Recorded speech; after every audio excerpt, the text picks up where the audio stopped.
Chum salmon is not simply experiencing a global harvest decline. It is undergoing a structural geographic redistribution from south and east toward north and west. Since the 2014 to 2016 North Pacific marine heatwave, abundance has shifted geographically, competitively, and compositionally across the basin. Japan, once the dominant producer, has seen chum salmon harvest fall from over 130,000 metric tons in 2015 to just 15,000 in 2025, a decline of nearly 90% from peak levels and roughly 75% below its 10-year average. In contrast, Russia expanded significantly through the late 2010s, peaking at around 143,000 metric tons in 2015 to landing about 60,000 in 2025, continuing to anchor Asian supply despite moderating from historic highs. Alaska presents a more nuanced case. Statewide chum harvest rebounded from a severe trough of about 28,000 metric tons in 2020 to almost 60,000 in 2025, returning near its 10-year average. However, this reflects normalization rather than structural expansion and masks continued weakness in Western Alaska wild stocks. Overall, the center of gravity for global chum production remains tilted toward higher latitude Western Pacific regions. Total North Pacific salmon biomass remains historically high, driven largely by strong pink salmon cycles.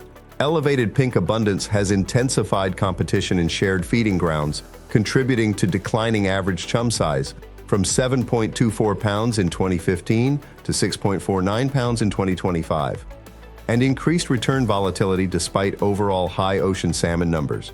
The global supply mix has shifted accordingly. Japanese hatchery programs have contracted sharply, while Russian origin production has gained relative share.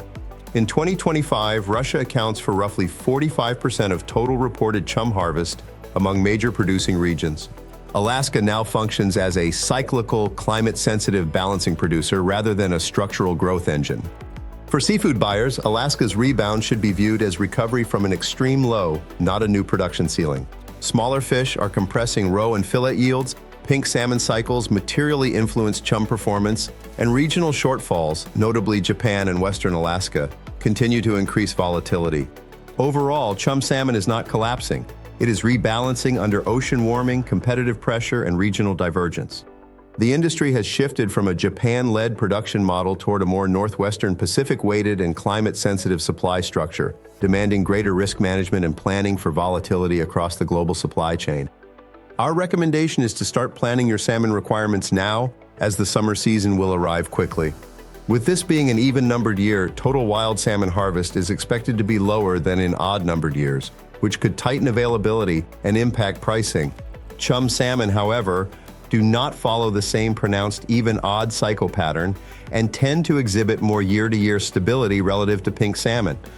If you're not already, be sure to subscribe to our 3-Minute Market Insight to stay tuned for further updates. Thank you for joining me for the Tradex Foods 3-Minute Market Insight. This has been Robert Ryerson, reminding you to buy smart and eat more seafood.